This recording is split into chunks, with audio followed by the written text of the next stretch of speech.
there was harmony. Woo! Woo! Oh my God. There was so much to unpack right there. No freaking way. Holy Jesus. That was so amazing right there. Holy crap, dude. Oh, man. Oh, man. Woo! Okay, so that Godzilla trailer that just dropped was the craziest freaking thing ever. I noticed so many details and things in it that I need to discuss, so let's get into it. Okay, so the first thing we're gonna discuss is right at the beginning when the little girl wakes up from her crazy fever dream. It's like super hard to catch. It's only for a freaking half. Oh God, it happened so quick. It already happened. It's right when she, whoa, oh, there it is, baby. There she is, Mothra. Mothra freaking confirmed for Godzilla X Kong. That's so freaking awesome. That could mean so many things. Like if Mothra's needed, that means things are gonna get freaking crazy. And obviously there's a chance that isn't Mothra, but I feel like I'm just going to put my eggs in the Mothra basket.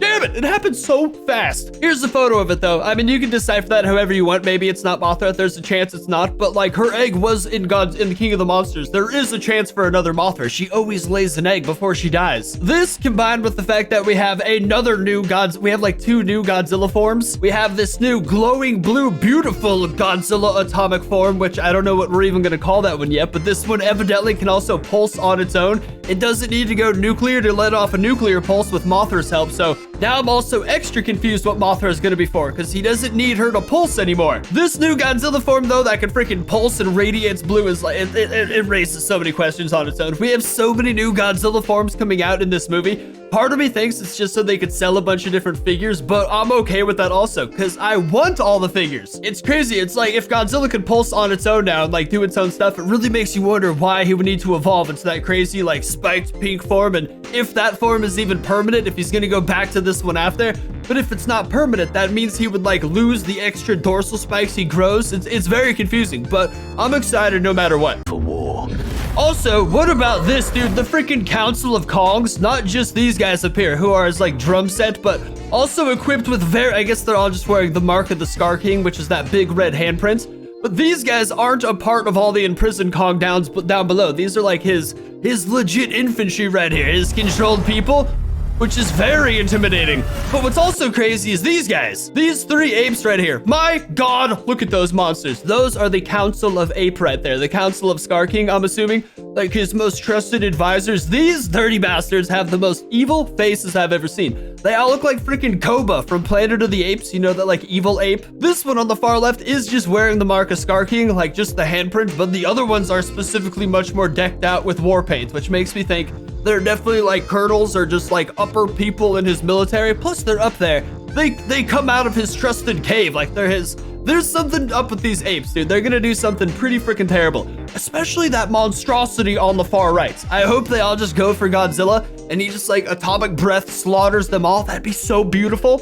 Also, Shimo coming out of a freaking hole right in the area where he keeps all the kaiju is very curious as well. I guess like all the theories about Scar King kind of enslaving Shimo, that's what the whip is for. Or like one of the uses for the whip is just basically to keep his people subservient, but like that could be what the whip is for. Just because the way Shimo comes out of this like little hole down where he keeps all the Kongs makes me think when a Kong acts up, he calls Shimo out to kill it. So everything pretty much makes sense now.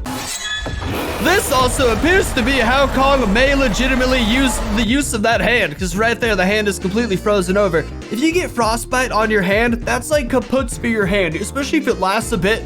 I don't think Kong necessarily had access to medical supplies like that. You know what I'm saying? This specifically, I always thought it was because Scar King was gonna hurt his hand. In that other scene, we see his hand get hurt by the whip as well, so it could be both of those, but I don't know. Here we see his hand completely frozen over. I'm assuming this is why he needs the glove. There's also this I noticed as well. I'll slow it down a bunch so we could see it even easier.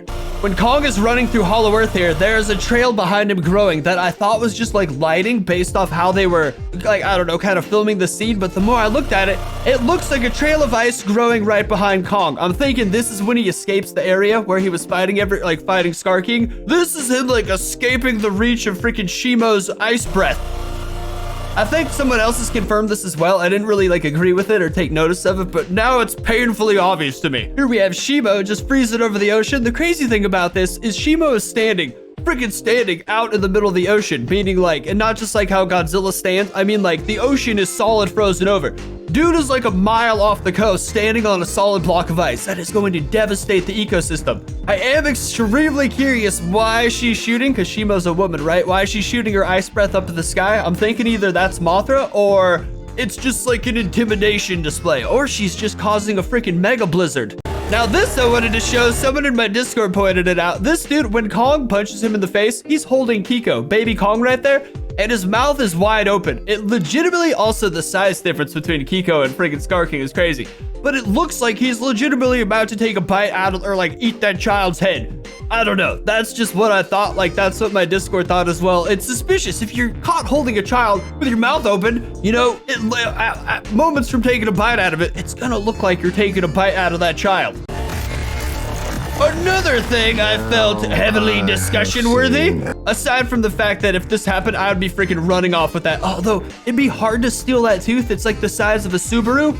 It's the size of several people. And if you and your buddies could hike that tooth out of there, you could sell it to Monarch for like $1 billion. Someone did speculate Rodan coming out of the fire here, since we have Mothra also as well. If Rodan can be appearing in this, I would be so excited, but I don't know. I don't think there's any evidence to qualify that, but Rodan's my favorite kaiju. I would be so happy. Then in this scene, this was so cool. We have Kiko over here throwing a boulder at what clearly appears to be one of those people, one of like the Council of Scar King, the Council of Apes, one of the dudes. He's got, like, I think he's the one on the second left, the one who's just like face painted. Either way, the dude gets a freaking mouthful of boulder here. That's hysterical, dude. It also appears that this baby Kiko's like going to grow bigger than the other monkeys. He's like bigger for a baby. I've always suspected he's actually a baby Scar King. And then there's this, the last thing I wanted to talk about, because this intrigued the hell out of me right here. Look at the freaking tip of Scar King's whip right here. You gotta frame it just right. There's a glowing atomic hue at the end of his weapon, maybe indicating, I'm pretty sure indicating that the tip of his weapon is something Godzilla dorsal spike like based, kind of just to utilize his like atomic energy. I'm not sure exactly what it is, but that's a definitive freaking atomic glow right there. That means there is something on this whip that has Godzilla's Hollow Earth energy. I didn't realize that before. That's really awesome. There it is again. There's the glowy hue.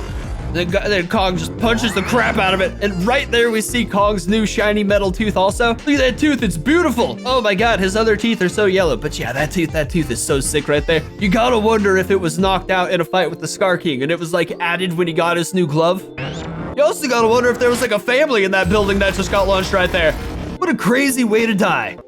Either way, I probably missed a few things because I haven't really slept. I was up all night excited for this trailer. So I'll go back over it and catch some more stuff. But if you guys see some stuff, let me know down below. Leave a like, subscribe, and I'll see you next time.